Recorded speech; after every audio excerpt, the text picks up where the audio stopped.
Hello मेरे प्यारे बच्चों, कैसे हैं आप लोग। और बेटा आज हम लोग एटम्स एंड न्यूक्लियाई यूनिट का यानी कि यूनिट नंबर 8 का बेटा थर्ड पार्ट करने जा रहे हैं, जिसमें हम बेटा इसमें हम क्वेश्चंस करेंगे जो कि न्यूक्लियर फोर्स से रिलेटेड क्वेश्चंस लार्जली हैं। आइए क्वेश्चन नंबर 1 पढ़ते हैं। 2 protons are kept at the separation of 50 angstrom.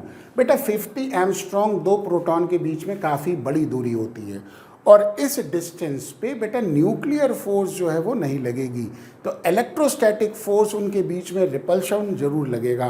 तो Fn अगर न्यूक्लियर फोर्स है, Fe अगर इलेक्ट्रोस्टैटिक फोर्स है, तो बेटा इलेक्ट्रोस्टैटिक फोर्स की जो वैल्यू है वो न्यूक्लियर फोर्स के कंपैरिजन में बहुत बड़ी होगी, है ना। क्योंकि न्यूक्लियर फोर्स बेटा शॉर्ट रेंज की फोर्स होती है जो कि फ्यू फर्मी के डिस्टेंस पे एक्ट करती है ना।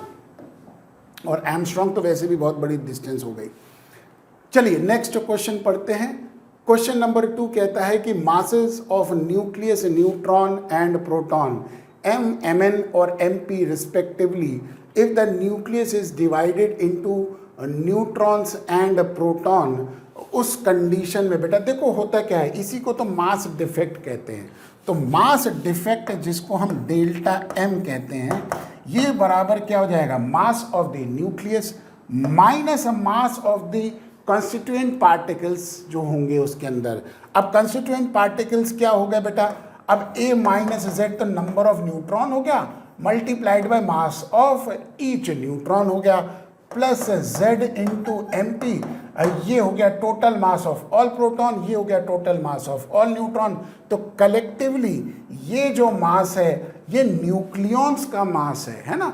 वो न्यूक्लियॉन का मास जो होगा वो हमेशा ज़्यादा होगा as compare to mass of the nucleus. तो मास ऑफ न्यूक्लियस जो होगा वो इससे कम होना चाहिए, है ना। तभी तो हम कहते हैं कि मास डिफेक्ट आ गया। तो एक्चुअल में ये अगर हम बेटर तरीके से लिखें तो ज़्यादा तरीके से ये हम बाद में लिखेंगे, है ना, क्योंकि ये ज़्यादा होता है और ये बेटा मास ऑफ न्यूक्लियस कम होता है। तो जो डिफरेंस ऑफ मास होता है वही तो एनर्जी में कन्वर्ट होता है ना बेटा, उसी को हम बाइंडिंग एनर्जी कहते हैं।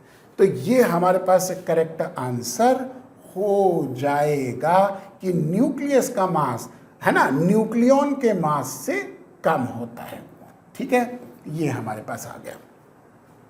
चलिए नेक्स्ट क्वेश्चन देखते हैं। क्वेश्चन नंबर 3 क्या कहता है, as the mass number A increases the binding energy per nucleon in a nucleus. कैसे होगा बेटा, varies in a way that depends on the actual value of A। ये हमारे पास करेक्ट आंसर होगा। मास नंबर अगर इंक्रीज करेगा binding energy per nucleon उसके हिसाब से वेरी करेगी। क्वेश्चन नंबर 4 कहता है which of the following is a wrong description.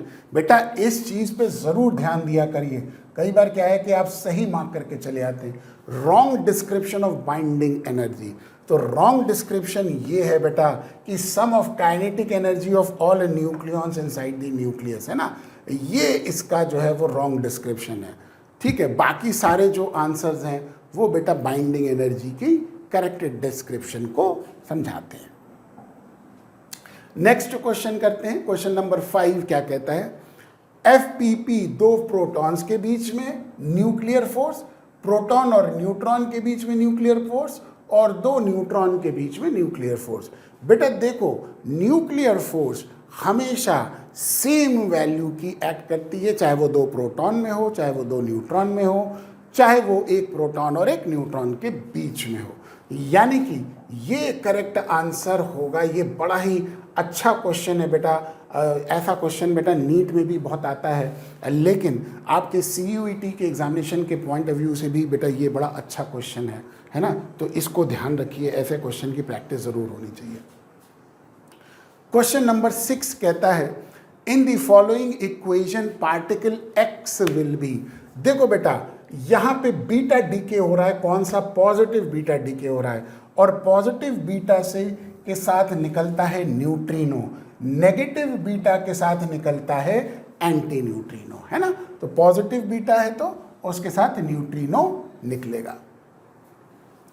Question number 7 कहता है the mass number of nucleus.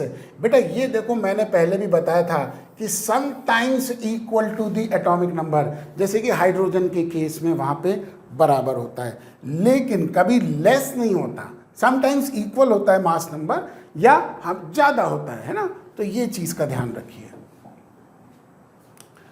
For stability of any nucleus, बेटा न्यूक्लियस की स्टेबिलिटी क्या कब होगी? जब बाइंडिंग एनर्जी पर न्यूक्लियॉन ज्यादा हो। जितनी ज्यादा बाइंडिंग एनर्जी पर न्यूक्लियॉन होती है बेटा, उतना ही न्यूक्लियस स्टेबल होता है।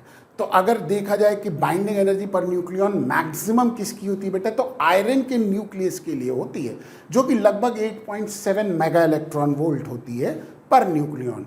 Highest binding energy per nucleon होती है, तो उतना ही ज़्यादा वो न्यूक्लियस स्टेबल होगा जितनी बाइंडिंग एनर्जी पर न्यूक्लियॉन ज़्यादा होगी।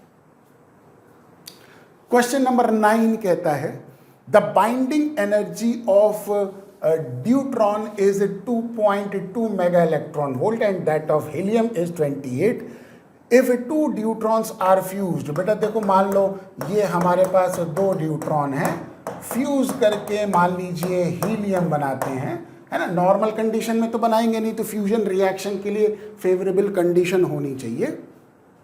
तो उस समय एनर्जी कितनी रिलीज होगी? देखो बेटा, इसकी एनर्जी है 2.2, इसकी भी एनर्जी है 2.2, तो दोनों के मिला के एनर्जी कितनी हो गई? 4.4 हो गई।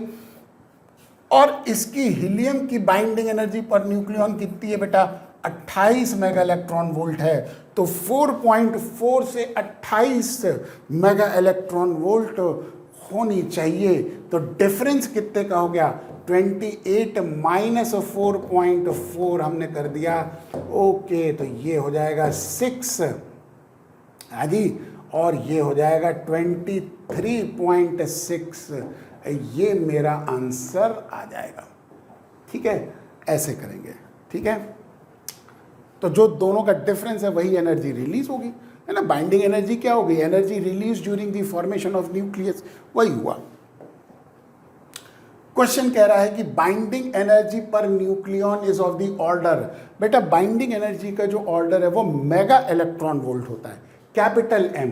तो ये मेरा करेक्ट आंसर होगा, मेगा इलेक्ट्रॉन वोल्ट। ऑर्डर पूछ रहा है, वैल्यू नहीं पूछ रहा है, ऑर्डर है ना। तो ये ध्यान रखिए, ये माइक्रो है, बहुत कम है। ये इलेक्ट्रॉन वोल्ट है, ये भी नहीं होगा। और ये किलो इलेक्ट्रॉन वोल्ट है, ये भी नहीं होगा। किस ऑर्डर में होता है बेटा? मेगा इलेक्ट्रॉन वोल्ट के ऑर्डर में होता है। तो ये वो बेटा क्वेश्चंस थे जो कि मैंने न्यूक्लियर और बाइंडिंग एनर्जी से रिलेटेड क्वेश्चंस आपको कराए। नेक्स्ट क्लास में नेक्स्ट सेट ऑफ क्वेश्चंस की प्रैक्टिस करेंगे। तब तक के लिए बेटा पढ़ते रहिए।